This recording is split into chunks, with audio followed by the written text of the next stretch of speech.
Secretary, do you know the range of the Shahed 136 one-way attack drone, approximately? It depends on the variant, but it's got serious distance. Several hundred miles. Do you know how far Port Shuaibah is from Iran? There's a reason why we took extreme measures for force protection, because we understood the proximity challenges. Mr. Chair, I'm going to reclaim my time. It's well under 100 miles. Before the war started, there was clear intelligence that Shuaibah was high on Iran's target list. Internal analysis had said the site was indefensible from aerial attack and should not be used. Yet you sent our soldiers from the 103rd Sustainment Command there anyway. Is that true or false? True or false? Straightforward question. Are you going to give me a chance to answer or just play gotcha? Did you send them there or not? We took proactive measures from the beginning to ensure force protection and defensive posture were maximized across the theater. Let's talk about what defenses they had. Prior to the attack, officers on the ground knew our troops were vulnerable. In fact, they requested additional force protection. Did they receive it? Wherever humanly possible, force protection and counter-UAS was always made available. They did not. In fact, when asked to describe the base's defense, one survivor who's come forward from the unit said, quote, I would put it in the none category. From a drone defense capability, none. So let's be clear, no counter-drone capabilities, no counter-rocket systems, no counter-mortar or counter-artillery, not even the basic overhead protection that you and I had 20 years ago in Iraq, and now 6 of our soldiers are dead.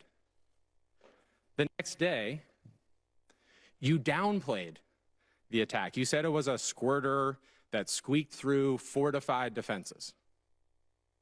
But since then, thankfully, brave survivors have come forward to set the record straight. One of our surviving soldiers told CBS, quote, painting a picture that one squeaked through is a falsehood.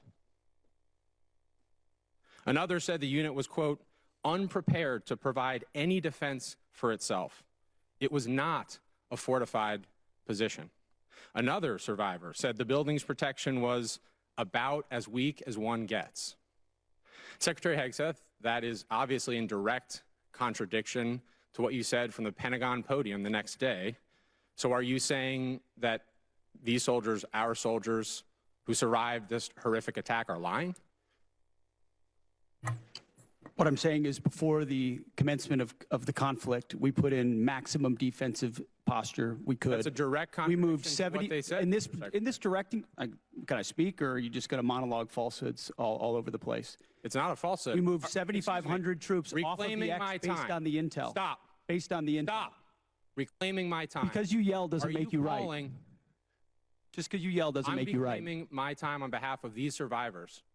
You just said what they said is a falsehood.